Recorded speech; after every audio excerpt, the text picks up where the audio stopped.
10, 9, 8, 7, 6, 5, 4, 3, 2, Manchester 1, United have 0. reached the promised land. Yes, ladies and gentlemen, I'm not sure about you, but I'm a little bit excited this morning. As you can see, it's a bit blue. It's a little bit, you could say, Champions League-y, because that's exactly what it is. Manchester United back in the Champions League knockout rounds. Just before I went live there, I had to quickly take a look. I was like, when the last time we were in here? And if I'm right, it was in 2018-19 against Barcelona. I was at the new camp that day. We lost 1-0 in the first leg. We went there. Marcus Rashford hit the crossbar after like 25, 30 seconds. We were like, is it going to happen? No, we got pumped. 3-0 under Ole Gunnar Solskjaer. But today it's Atletico Madrid under Ralf Rangnick. Manchester United, after the Leeds game, are we looking good? Are we feeling good? How are you feeling? I'm excited about the game tonight. And you're saying it's a bit City. It's not City. It's the Champions League, my friend. City did not fucking steal the bloody colour blue, all right? The Champions League, baby. If I could play the anthem now, I would play the anthem. I'm just I'm A, excited, B, dead jealous of everybody who's in Madrid. Madrid looks like probably the best European trip I had personally was when I went to Sevilla a few years ago. I think it was 4 years ago now. It was a terrible result, but it was in the middle of February and it was 3 glorious days of sunshine. That's what it looks like out there for everybody in Madrid. But this morning, right, we're going to be running through what I think is an absolutely superb interview from Fred, speaking to, I think, Brazilian journalist Fred Calderas for TNT Sports, if I'm correct. And he said quite a few good things. He spoke about Manchester United's how strange it is that we've got a lack of long-term planning. And also one of probably my favorite quotes I've heard from a Manchester United player in a long, long time. We're going to run through the team news that we've got confirmed from Diego Simeone, the team news that we got confirmed from Ralf Rangnick. I'm going to run through my predicted 11 with you, and then we're going to discuss it, and you can let me know what you think about it. As always, you do it every single time in the comments. It was when we lost under Mourinho. We drew 0-0 there, and we got, remember that game? Geez, we got some bad memories, haven't we, in the Champions League? Good morning to you, T. Good morning to you, and Paula. Good to see you there. Anuj, who else you got? Nathan, you're down there. Plenty of members. Calvin, you're there as well. Who else? So many of you joining. Yash, you need to join as a member. I see you regularly here, my friend. You've got to join the gang. But look, good morning to all of you watching on Facebook, watching on YouTube. Can we channel our inner Eric Cantona tonight? What do you think? I mean, on paper, I don't think there's a runaway favourite for this game. It's not as if Atletico Madrid are like 3-10 to win the game. Atletico Madrid, they've got some serious injury concerns. Jigar, I can see you down there as well. Good morning to you, my friend. Some serious injury concerns. Quite a few players are ruled out. Yannick Carrasco's suspended. It sounds like Griezmann and Suarez, neither of them will start, and that will be a choice from Diego Simeone. I'm going to run through all of that, but you're damn right I'm going to be focusing quickly on this interview from Fred. Actually, before we even start that, how about this? How about this for a beautiful video? Look at this. Let's get this up. Let's play this. This is the arena for tonight. Look, the Wanda Metropolitano, in my opinion, one of probably the better new stadiums that's been built. I think a lot of stadiums these days they've built and they don't have any sort of personality. They don't have anything. Look at that. Look how blue that sky is. You bloody bastards who are out in Madrid. It looks absolutely beautiful out there. And I'm really excited to hear that Champions League anthem because it just hits different, right? It does hit differently. I can't wait to hear the Champions League anthem, to see Manchester United coming out there and playing against Atletico Madrid. It's going to be a fantastic affair. It could have been an easier draw. Of course, it could have been an easier draw. I think it could have also been a harder draw. And I don't know. This is what happens when Man United win a game and you go into the next game with a bit of confidence. You can't help but be and feel a little bit confident. And that's what that Leeds game did. You know, it wasn't that Leeds game was not perfect by any stretch of the imagination. We know we all collapsed for 10 minutes after the second half. It's our strange habit that we seem to be building under Ralf Rangnick that needs to get, nipped in the bud. But you can't help but because of that game, go into here with a little bit of confidence. Anthony, you're asking, why is my background blue? It's because it's Champions League day, baby. Come on. People, stop being offended by the colour blue. I've got a friend, a United friend, who goes all the time, and he genuinely gets offended every time I drink Blue Moon. I love Belgian white beer, so I send him a photo of it every single time, and it never fails to crack me up. Serious people, let's not get offended by the color blue. But look, who have we got? New member there, Andy. Good morning to you, my friend Andy. Where are you watching from? Where are you watching the Champions League from tonight, mate? You let me know in the comments. But I'm excited, man. There's just a different feeling, isn't there? Champions League football hits differently. The Premier League, if I had to choose which one I would want Manchester United to win the Premier League every single year. But the Champions League, it's got an allure. It's got a pull. It's the greatest bragging rights you can possibly get. The best team in Europe. That's what you want to be, right? I'll speak about that in a bit. But we're going to focus on this conversation interview with Fred. And at T is a great comment there. Some of our best kits were blue the first time we won the European Cup. What were we wearing? Blue, my friend. Back in 1968, that famously blue kit. So yeah, blue is very much synonymous with Manchester United as well, whether you like it or not. Now, as I said, this interview from Fred, I love it when I hear footballers speaking honestly. All right? Because footballers are so well media trained right now, and they kind of have to be because things get taken out of context. Things get, you know what happens in modern football. Players have to be. It's why they go and if they're speaking to someone on the pitch, they're doing this because they don't want their voice to be heard. So they're covering their mouth when they're on the pitch. They're all extremely media trained. So to hear Fred with this interview, it's just very honest, and I appreciate honesty from players. I really, really do. T, sorry, not T. Gunshy, you're saying you like the blue background. Yeah, good, my friend. Everybody likes it, really. It's going to be here tonight for the reaction to the game. So if you don't like it, no, tune into the reaction, hopefully after a win. But this quote here, I swear on my life, probably one of my favorite quotes I've heard from a Manchester United player in a long time. And I suppose this is what happens when Fred is interviewed by a Brazilian journalist, because he can speak in his native tongue and he can say things that are a little bit more eloquent, if you know what I mean. And that's exactly what I would describe this quote as. I know I'm not the best player, not the most technical, but I give my blood and my life every time I'm on the pitch. As we say in Brazil, I carry the piano for the artists to play. And that really was, yeah, and you're down there saying that was majestic from Fred. It was almost like his seagulls follow the trailer comment. It felt like that. No, it didn't feel like that, to be honest. It's Eric Cantona and Fred. Like, hold up. But that's exactly what Fred is supposed to do. Yeah, he is the piano carrier to allow Pogba and Bruno to do a back-to-back concerto, number 44 on it. I mean, I don't think they do back-to-back ones. I'm a little bit mixing my genres there. But it was a brilliant comment from Fred, and I'm going to do a video on it. Probably not on this particularly, but I've started a bit of a mini series here on United People's TV. Like, we need to talk about X. I've done one on Cristiano Ronaldo. I've done one on Captain Harry Maguire. I've done one on Marcus Rashford. And I'm going to definitely 1,000,000% be doing one on Fred and McTominay. And I'm going to put them together because I think they do come together. They're a package, aren't they? They shouldn't be a package, and hopefully next season onwards they won't be a package. But when it comes to successful teams, and this is a huge problem Manchester United, probably I would say the biggest problem Manchester United that we've had in the last 5, 6, 7 years. All we've given a fuck about is the marquee signings, the big names, your Ronaldos, your Pogbas, your Di Marias, your Falcaos. That's all we've cared about.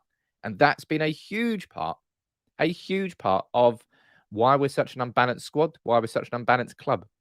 And Fred, hell, we all know that Roy Keane is correct in saying that you're not going to win the Premier League and the Champions League with Fred and McTominay in your midfield, but you can win the Premier League and the Champions League with Fred and McTominay in your Manchester United squad. That's exactly what they are. Unfortunately for us, and this is, if I'm going to be sort of explaining the core of my frustration towards Fred and McTominay, it's this, and I'll explain it more in the video when I do it. The sole reason that Fred and McTominay are the scapegoats and the scorn of so many United fans is not because of what sort of player they are. It's because of what sort of player they're not, and the sort of player that Manchester United have not signed. It's the fact that the club has not invested properly in our central midfielders that Fred and McTominay are playing every week. It's not their fucking fault. And they are working to their limits. And we know that. We can see. We know they're limited, right? Fred's just admitted it right there.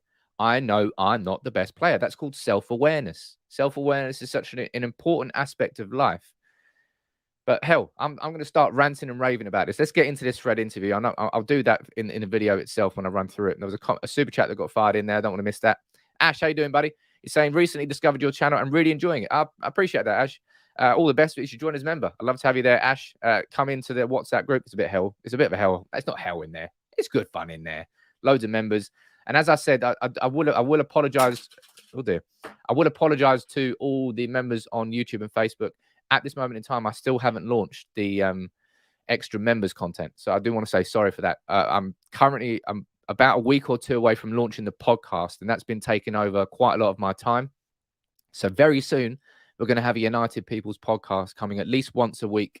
I'm excited to launch that. I wanted to launch a podcast for a long, long time. And then after that, I'm going to be working on the merchandise that's going on at the same time. And then as well as that, I'm going to be launching the members only content, maybe some like Q&A sessions. It will be more informal content. That's what I want to do in the members only content. But look, let's run through this interview, eh? Lots of you are asking what Fred has saying, and I will run through it now. So this is from an interview out, as I said, with Fred Calderas out in Brazil, a Brazilian journalist. And for me, it's great. Let's run straight through it here. All right. He said it's a bit strange, he told TNT Sports Brazil. And when he says that, he's talking about Manchester United's lack of long-term planning. He goes, I know it's important. I know in football it's important to get good results as soon as possible, but it's also important to have a long-term plan. I think it's a little bit bad for us to not have one. At the moment, it's all about the short-term goals. We don't know how it's going to be after the end of the season. I mean, thank you. This is what we're talking about, the ways that Manchester United fans can sort of exert changes and pressure on the club. You need players like Fred to come out and speak honestly like this. And rarely do they do it, because players can't throw their employees under the bus. And he's not done it in a completely disrespectful way, but it is completely and utterly strange. That lack of long-term planning. And that, for me, is why I've titled the video there. So Fred slams the Glazers. People are like, oh, Sam, no, don't have a go at him. He's not criticizing Rangnick. He's not criticizing Ralph Rangnick in any way, shape, or form. This has nothing to do with Rangnick. This is Fred pointing to the levels above Rangnick. Rangnick's not the one who's in charge of the long-term planning. He's the manager who's been brought in, right? For me, I love seeing shit like this. The more we can have players saying this, the better. The more chance that we've got that the message gets heard. So that's why, for me, this really is such a great interview.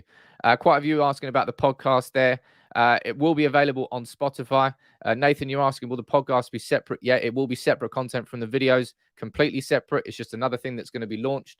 I've been working on it for a long, long time, but because I'm a bit of a perfectionist when it comes to launching content, I didn't just want to launch a half-assed podcast. Should have called it that. Yeah, I didn't launch a half-assed podcast. I wanted to make it as good as possible. So hopefully when it launches, you'll all really, really enjoy it. And it will be available on all platforms, Spotify, Apple Podcasts, any way that you normally listen to a podcast, the podcast will be on there. But yeah, give it a few more weeks and hopefully we can launch it. Alex, you're watching from Perth, Australia, mate. I don't know why I did that. I can't help it. Sometimes when you just say the word Australia, you have to say Australia. Well, I try to anyway. Anyway, enjoy the chat. Thank you very much for joining, Alex. Make sure you drop a like on the video. But look, Fred, man, big up Fred for saying that in the interview. Will it make any massive difference? No. Will it change anything? No. But is it the sort of things that we need more of in the press? Yes. We need more of these murmurs from players, because the frustrations from the fans have become obvious after the Super League. Geez, we couldn't really have done much more, right? Did that change anything? No, it didn't. But yeah, Manchester United's lack of long-term planning has been probably the core of my frustration as a fan for a long, long time. I know that the football's been shit, all right? And that's me being polite. I know the football's been bad. I know the players, so many signs have been bad, X, Y, Z. But I've really been focused on Manchester United's lack of correct modern structure. That's always been my frustration. That, for me, is why I was so excited when Rangnick was appointed, because for me, I saw it as the greatest single appointment we could have made, with the ambition and the hopes that our club started modernising properly. Ian, what you're saying down here in the comments, my friend, you're saying, isn't what Fred said player power? What you mean that in a negative way? Let's go up here and reread it again. You say, I wouldn't say, it depends. I suppose you could say that's player power, but I would say personally, that would be player power done in a correct way. Players do have power, but player power at Manchester United, that term has been negative for so long because players have used their power for their own self-interests, pushing themselves ahead of the club. Whereas the comments like that from Fred is where he's using player power correctly to try and maybe instill a bit of change inside the club that could help the club in the long term. So maybe you're right there. That is player power, but I think that's player power done correctly. Comment there from Andy. How you doing, Andy? New member, you're saying keen to hear the pod. There's a gap for you interviewing other guests, player and fans. Yeah, absolutely. I listen to United We Stand. I've always listened to no question about that. I've not really listened to Stretford Paddock, but that's not really a podcast. If you're being completely honest, it's just a recorded chat that's put on there. It's not a podcast. This will be a different sort of podcast. I'm looking forward to it, man. I'm looking forward to starting it. Yeah, I'll definitely be getting guests on, hopefully ex-players. That'll be really exciting to do. And going back through that interview and something else that Fred said, as I said, it's just the reason I like this interview so much is it's not just one of those player interviews. For example, it's why that interview with Ronaldo hit home so much. Remember that interview he did where he started questioning the younger players. He was explaining his own ambitions, and so many United fans were like, "Wow, that's it. That's the attitude we need." It's because sometimes you hear players let their guard down a little bit, and this is the bad thing about the media. The media has forced players to be like this. The press has forced players to be like this. Has forced them to be reserved about anything they say, just in case some prick over there twists it the wrong way. It's the way it goes, and that's why we don't really get too much honesty from players anymore. So to hear something like this from Fred, I find it very refreshing because, I just find it refreshing because I don't really like the sanitized versions of player interviews. And this is something else that Fred touched on then when he was speaking about the Champions League. He goes, every player that comes to this club wants to win the titles. It's the same with me, Bruno, Alex, Cristiano, Sancho, all of us. We want trophies, but it's been a long drought. With all due respect to Villarreal, it was our job to win that Europa League final, and we failed. It's about having a better football planning on the club. I don't really understand that a little bit. That might be a bit lost in translation, but yeah, they did fail. Manchester United failed, and that Europa League, I'll be honest, I think I've buried it in the back of my mind, and I don't really want to think about it. Playing Middlesbrough the other night and penalties coming back sort of triggered some PTSD inside me about that final in Europa League, where we were just so bad. Rashford probably put in his worst performance in a Manchester United shirt, but I'm not singling him out. It was just all over the pitch. United were just nowhere near good enough. Absolutely.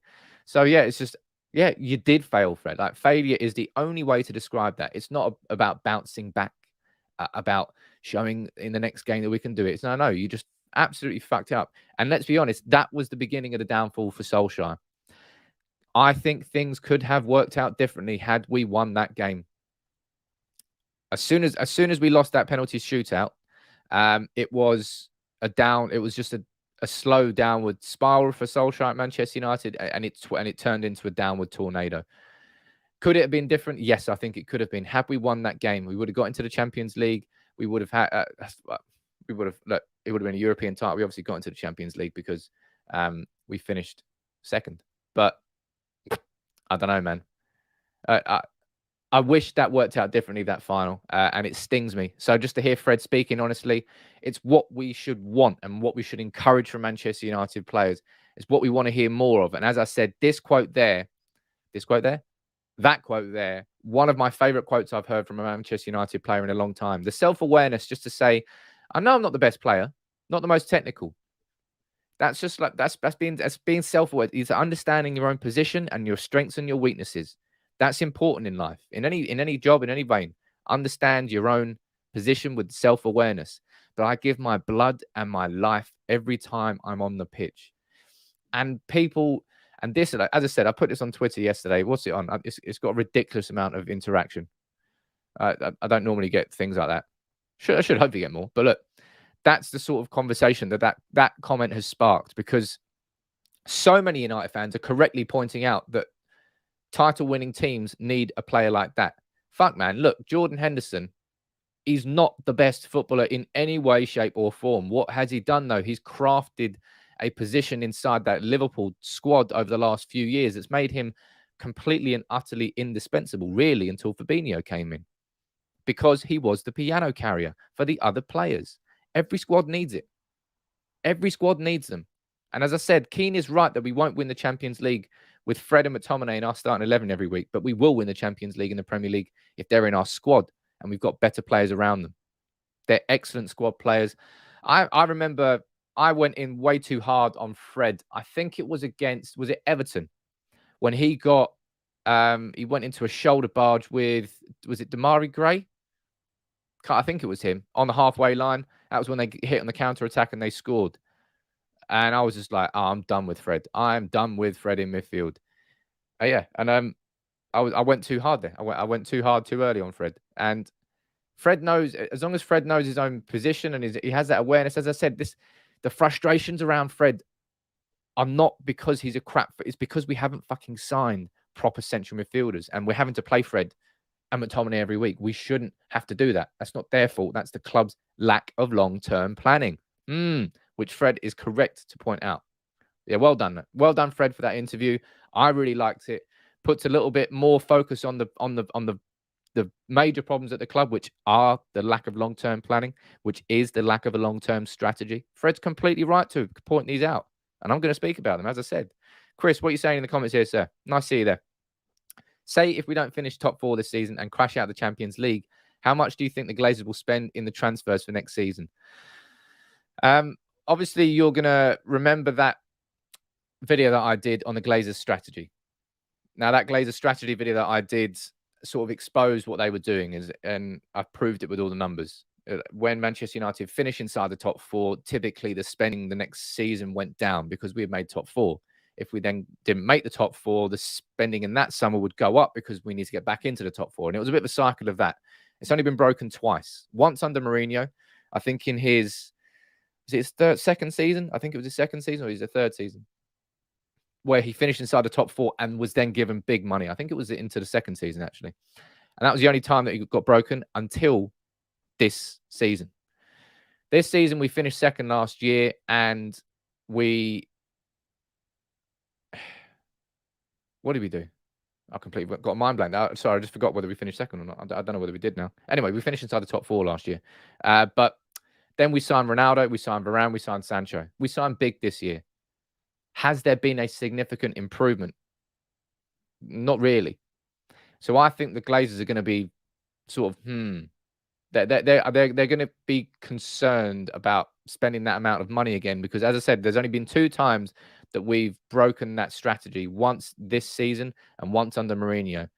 And if we don't see a significant improvement, if we don't get into the Champions League this year, they're going to have to do it because it's part of their strategy. But if we finish inside the top 4, I question how much we're going to spend this year. And then this summer, right, it's mad.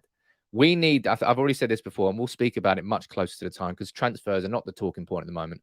But we need a world-class number 9. I'm talking world-class. I'm talking top 10 strikers in the world sort of level.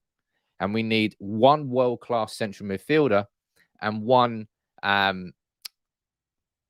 squad midfielder, but like a good squad midfielder. I'm talking like if Manchester United are smart and they do scouting properly, we should be able to sign a striker between 30 and 50 million pounds that will transform our team. If we're correct, we should be able to spend that amount of money on a central midfielder that can change our team completely. So between 60 and 100 million should be enough for a proper central midfielder and a proper striker. And then we need another midfielder who's in like the 15 to 30 million pound bracket, who really is not going to be our number 1 starting midfielder, but somebody who really adds proper squad strength in depth. You make those 3 signings, Jesus, this team is transformed, man. Completely transformed. I don't think it's going to be Harry Kane. I don't think it's going to be Erling Haaland. They're both way, way overpriced for what they are. Players like Jonathan David, who played for Lille last night, there's going to be not just him. There will be more examples of players like him. And I spoke about this before. I'll do more research into it. But there has to be someone that our scouting department can find. Ian, saying you didn't. Sometimes you have to be cruel to be kind. Fred knows what the fans and the club want. We did finish. Okay, we did finish second. I thought so. But no, look. Fred, man. Fred, I've got a lot of time for Fred. Because he's got the work rate and the attitude, I can forgive a few more things than other players who just sort of like lounge around. And because of everything that's happened at Manchester United the last few years, I'm almost allergic to players that don't give a fuck. I just don't want to see them playing for Manchester United. It just, yeah, I consider it a bit poisonous. We've had so many players who've come through and people are talking about, oh, it's all about ability, but it's not about ability if you haven't got any sort of attitude. The only way you make the most out of the ability is if you have the attitude to match. Attitude isn't everything in football, but as I said before, it can make bang average players like Phil Neville stay in a club like Manchester United for like 10 years simply through hard graft. And then Triple Z saying, "Do you have Tourette's?" No, I don't. I'm just a bit excited today. Sorry about that. Must be the blue. Must be the blue. Look, if you're here and you're not a member or you haven't subscribed, make sure you drop a like on the video. Welcome to United People's TV. Hopefully, the most interactive United show out there on YouTube and Facebook. I do genuinely try and answer as many of your questions and comments as possible. I'll always answer your super chats when you send them in. But yeah, if you can support the channel by dropping a like on the video and subscribing, I'd love to have you on board because later on today, we got the Champions League coming, baby. And I'm tell you what, I'm excited to see this bloke. I'm excited to see whether or not Cristiano Ronaldo can do it against Atletico Madrid. I'm excited to see what Paul Pogba can do against, mate. Right now, if we're looking at players on form, I would say Paul Pogba is, yeah, he's our most informed player. Right, it's either him or Jadon Sancho. But I'm just excited to see what these Champions League level players can do in the Champions League. Because on paper, man, and this has been a point of huge frustration for so many United fans all season, right? Where is the quality? Look at the starting 11. We've got Sancho in there. We've got Pogba in there. We've got Bruno in there. We've got Ronaldo in there. You've got you look at the team on paper. You're like, seriously, we haven't been playing as a sum of our parts. Now, we did in flashes against Leeds, but Leeds, I don't think that Leeds game can really be taken into any sort of other context. It was like an individual game against Leeds, wasn't it? Like with the context of it being our first game at Ellen Road in 19 years in the Premier League, with fans in, for the fact that it was absolutely caning it down that day. It felt like a little like individual game in itself. And I don't think we can take too much from it, apart from the fact that the form of the players is still there. Sancho getting 2 assists, Pogba playing like an artist in the first half. And Manchester United showing that fight and that grit. And that, I tell you what, that's got to be the best thing going into this Atletico Madrid game, because that's what we need against Atletico Madrid. If we don't have that fight, I mean, that is literally how Atletico Madrid won the La Liga title last season. That's how they got to 2 Champions League finals under Diego Simeone. He's built that team on a very clear system that's all based around aggression, discipline, and fight. That's what Atletico Madrid are. That's what Atletico Madrid have always been, right? So tonight, these players have got to turn up, because if they don't, they will get swallowed up by the Wanda Metropolitano. We will get swallowed up by the atmosphere. We will get swept aside by Atletico Madrid, even if they do have plenty of injury concerns and injury news. Let me go down here and I'll read a few of your comments out here before we skip on. Mats, AWB or Delo tonight? I'll go on to my starting 11 very, very soon, mate, and then we can have that conversation. Craig, you're saying Sancho is our most informed player right now, and he's playing absolutely filthy. He has 2 assists against Leeds, and arguably he's been man of the match in the last 3 consecutive games. Absolutely fantastic. And on paper, we're great, and having stars is fantastic, but where are the linchpins, the leaders that link it all together? If we're looking at that tonight, we're all looking at Bruno Fernandes, I think. Bruno Fernandes, I mean, he probably was the reason the reason that he was sat alongside Ralph Rangnick was because he spoke Spanish or spoke Portuguese. Sorry, so it made sense for this sort of interview. But Bruno, for me, I said it before the Leeds game. I've said it for a long time now. Bruno is my captain without the armband, right? I don't think it. My gut tells me right now that Maguire's not going to get that armband taken away from him. But Bruno plays like a captain. And if we're looking at people that we want to sort of set the tone tonight, we absolutely want Bruno Fernandes to have a stormer. How good do you think Bruno Fernandes will play? If it's not going to be Bruno Fernandes, who do you think will be the sort of leader on the pitch? We all know it's not going to be Harry Maguire, right? And it's not even slightly disrespectful to say that. It's just the goddamn truth. Harry Maguire is not captain material, yet Harry Maguire is the captain. Let's see what goes on tonight. Maguire, have a stormer, man. If Maguire goes in and puts in an absolute elite level performance in the Champions League and Man United keep a clean sheet away to Atletico Madrid, then hell yeah, let's talk about Maguire, right? But we need to see that. We need to see that from him. Mark, you're saying United need to be quick in transitions. Atletico know how to get into shape. But I do fancy United at 2-0. It's an excellent point there, Mark. And look, right, we'll head over to the tactics board now. Actually, before I do head over to the tactics board, I'll run through the Atletico team news. You are right. We do have to play through the transitions. But I'll bring up my team. But look, if we're looking at the team news from Atletico Madrid for tonight, this is the latest that we know ahead of kickoff. Thomas Lemar is going to be back for Atletico. Really important central midfielder for them. He's going to be playing. Well, I don't know whether he's going to start, but he's back from COVID. So maybe he's not going to be fit to start. But Yannick Carrasco being suspended is huge news, as is Koke being out. So their captain, Koke, he is out of the game. That's big news for Manchester United. Because, I mean, if they're going to have their strongest starting 11, Lemar is going to start and Koke is going to start. There is a chance that both of those central midfielders do not start. Does that give advantage to Manchester United? I mean, I suppose it could give an advantage to United. If we're heading over to what the expected 11 is going to be, this is what the reports coming out of Spain are saying. Marca, of course, the Madrid-based newspaper, so they should probably know, right? Oblak, I'm not going to try and pronounce that. Vasalgo, Savic, Jimenez, Reinildo. That sounds like a Pez Ronaldo. Llorente, Condobia, Herrera, Lodi, Correa, and Wow Felix. So, How Felix, not Wow Felix. But you know what I mean?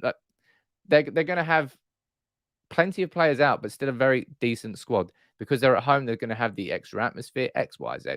It won't be an easy game tonight. It doesn't matter what 11 Atletico Madrid line up with. It's going to be a difficult game for United tonight. But let's head over to the tactics board and let's speak about it together, all right? I'll give you the opportunity to tell me what you think is wrong with my predicted 11. This is what I went for. And of course, you watched my video yesterday. I mean, what else are you going to be doing on your Tuesday afternoon? Let me pull it up a little bit bigger. There you go. This was the team that I selected. I went for De Gea in goal with Wan-Bissaka and Shaw as the two fullbacks, with Lindelof and Maguire as the two centre-backs. A midfield three of McTominay, Fred, and Bruno. And that's where my, I suppose, biggest talking point was, because I stationed Pogba out on the left wing. I went Pogba out on the left wing, Sancho on the right wing, and then Ronaldo up front. Now, you let me know what you think about that in the comments below. What positions do you think I've got wrong? What positions do you think? If we're looking at talking points, I'm probably going to say Wan-Bissaka, should he start over Delo? Second talking point is Lindelof and Maguire as the two centre-backs. And the third major talking point is Pogba really going to play there out on the left-hand side? There's a comment there from Rohan, which we don't know yet at the moment. This is the biggest change I think we can have in this team. We don't know whether Rafa's injured or not. Rafa was obviously going to be. He was on the bench against Leeds and he came off the last 10-15 minutes. Was that him being rested for this game? I think it probably, hopefully, was. But this is the other big question, right? We've got Caleb. You're saying Maguire over for Varane, but the reality is absolutely not that. We all know that's probably going to happen.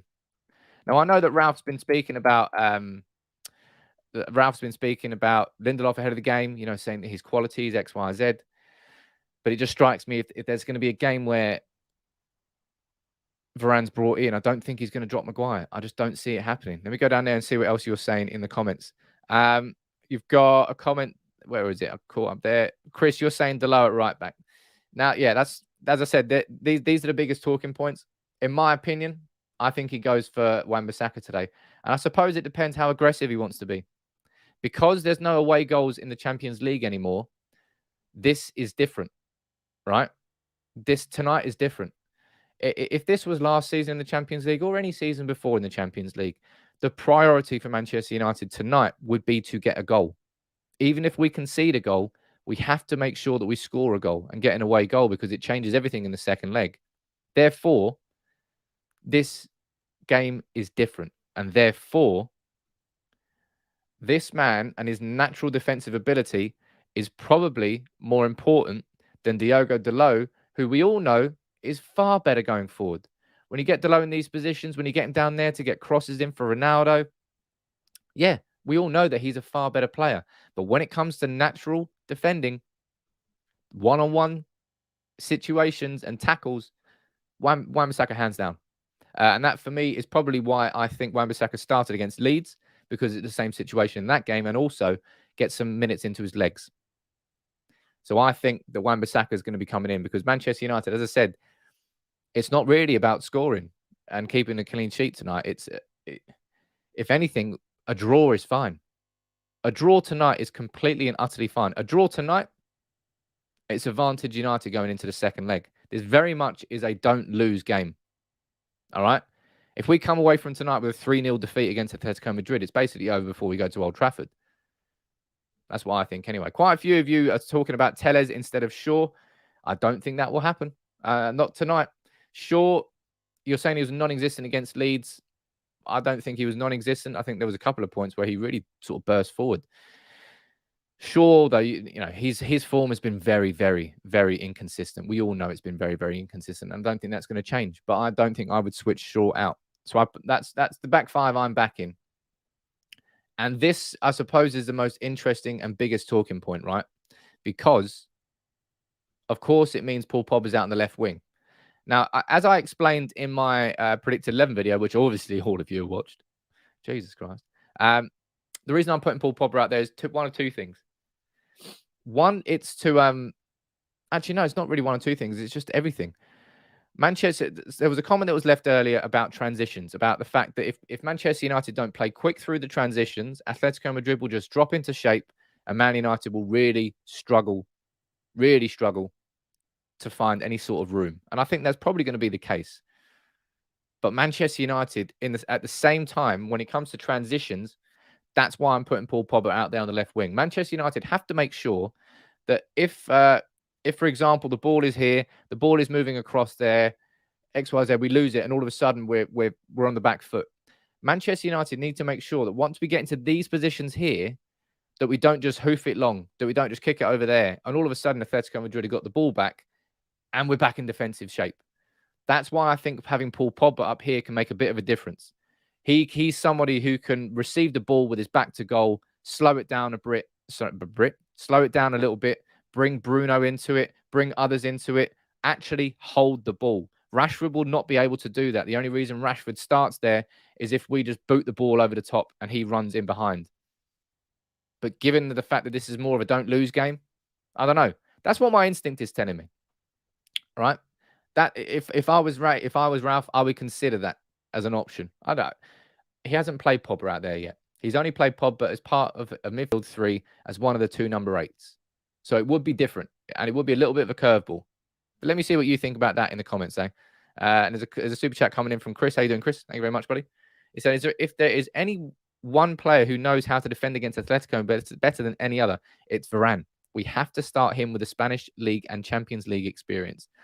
I completely agree with you, Chris. And if Varane is 100% fit, then Varane is probably one of the first names on this team sheet.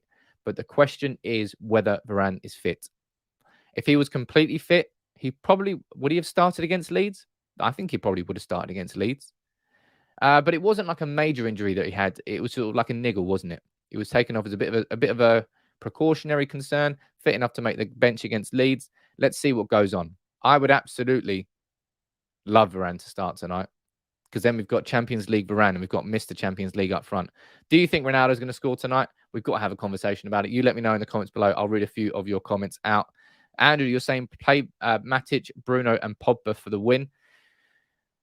I know Matic is not like dead, but he effectively plays like a dead man walking. Like, he has no movement whatsoever at all. He's guaranteed to get. I mean, McTominay's guaranteed to get a yellow card as well, but I just don't like Matic anymore. It's just a little bit too slow. No matter how assured it, Matic is a sort of player you might want to bring on for the last 20 minutes if United are 1-0 up.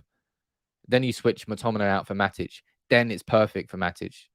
He's just basically got to sit in front of the back four, screen them, protect them, try and win the ball back, try and feed someone else.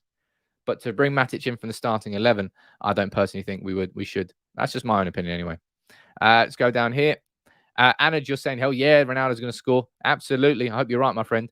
Nathan, you're asking whether Varane's injury record is a concern. I mean, I think his injury record's quite similar to what it was at Real Madrid. I don't think it's too dissimilar anyway. I'm a little bit concerned. I'll tell you who I'm more concerned about. Henderson Cavani, the guy who effectively chooses when he wants to play for United. I fancy a week off. Oh, my groin's a bit tight. I can't play. Jeez. I'm not sure I can be bothered with Cavani anymore. Seriously.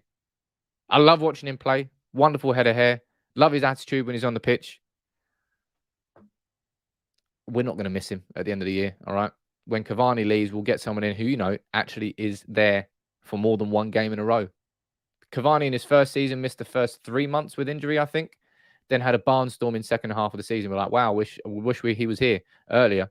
And then Cavani this season has been in, out. More out than in. And I don't know. As I said, it almost feels like he's choosing it when he wants to play now rather than actually Manchester United. Yeah, exactly. Fred, I said the same thing to my boss. I fancy a week off work, and then he fired me. That's basically what Cavani said. Cavani's, hey, Ralphie, how you doing? Oh, not sure about work this week. Groin's a little bit. It's a bit tight, that is. Oh, I'm not sure I can sprint. I'll be in next week, though. All right? Well, I might be in next week. Not sure. Not guaranteed, but we'll call it 50-50. I'll ring on Sunday, right, Ralph? That's effectively what Cavani's doing. And as I said, I can't really be bothered with it anymore. And this is what I said about Paul Pogba earlier. Not in a similar situation, but I said I can't be bothered with the Paul Pogba circus anymore. Tell you what, we need to talk about Paul Pogba again, though, don't we? Absolutely. Anybody, keep firing in your questions and your comments. As always, make sure you please drop a like on the video and support the channel if you want. I'd love to have your support. I'd love to have you on board as a subscriber or a member. Build a community. Got the podcast launching in a couple of weeks. The merchandise is coming in a month or two, hopefully. And then some more members-only content. With the members-only content, I'll tell you what. I'll ask on the private Facebook group after this and on the members WhatsApp group. I'll ask you what you want to see as members. Maybe we can do a poll and we can get it towards actually you guys as members choosing what content you'd like behind the scenes. Whether that would be just like an informal chat between us all, just members. I don't know. You let me know in the comments on those posts that I do. So check out the WhatsApp group and the private Facebook group after this. Cavani just shows you how insane it is. At 31, Ronaldo is never injured. Ronaldo's made himself into a Terminator. It really has. He's an absolute machine. That's the only way you can describe him. He's basically a cyborg. And Cavani's injury record is very similar to how it was in the last 2 years of his career at PSG. So it's not too much of a surprise, but it's just frustrating. It's just very, very frustrating now, isn't it? Andrew, would you endorse Bruno for long-term captain? Andrew, I did a video on that. I haven't done a video on it in particular. But yeah, absolutely. I absolutely would. Matt, you got a good point. They said, what happened to the last 10 minutes where people will come and ask questions? I've forgotten about it in the last couple of ones. Sorry about that, mate. But yeah, I'll bring that back next week. I need to make sure we do that. Kaya, that's a good question. How important is a clean sheet tonight? Can we afford to let a goal even after the away goal was taken away this year? I don't think a clean sheet is important tonight, Kaya, but it's a draw. A score draw for me is a perfect result. A win is better, but a score draw, absolutely fine with that. A draw or a win, 2 out of 3 results tonight suit Manchester United. I don't think Atletico Madrid will be happy going to Old Trafford with a draw next week. Of course, it's not tie over in any way, shape, or form. We know that. And I'm not saying it is.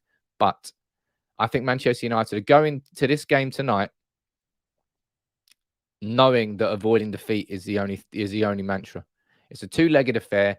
If we go in and we take a draw or a win back to Old Trafford, everything gets decided in front of the home fans at Old Trafford. And that'll be a hell of an atmosphere with Luis Suarez back at Old Trafford, the dirty, biting, racist git that he is. Damon, what are you saying there? You're saying it's just so amusing that Cavani has a year contract when he only plays when he feels like playing, and the rest of the time he's riding horses. I remember that photo, wasn't it? Him with a big cowboy hat on as well.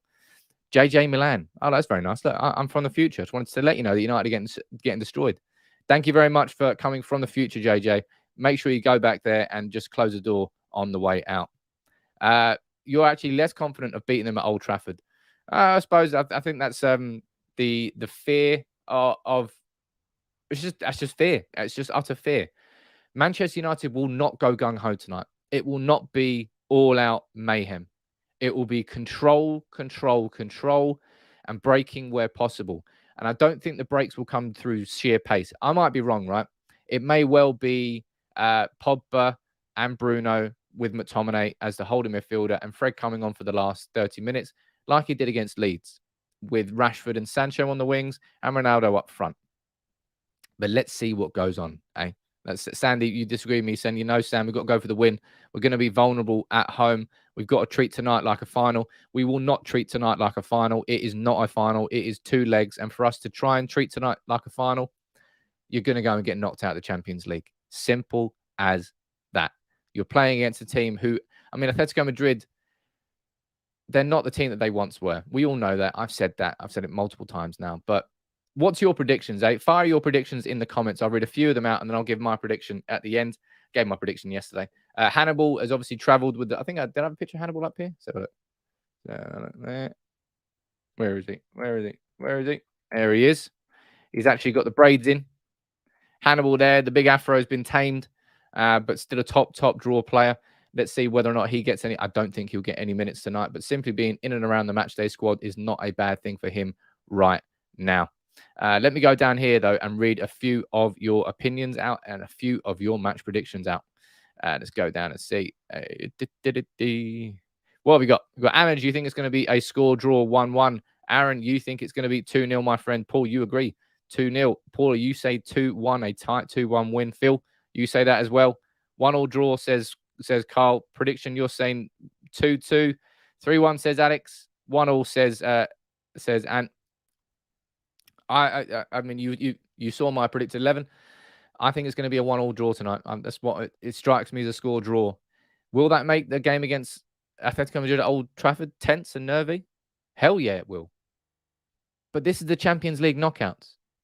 Even if Manchester United win 2-0 tonight, you're all going to go to Old Trafford squeaky bum time. That's just what happens in European knockout football. That's the beauty of it.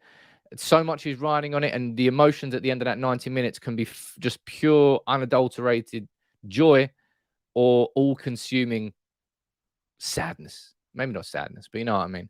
That's the beauty of knockout football. Everything is on the line after that game, but not tonight. All right? This is a two-legged affair with no away goals.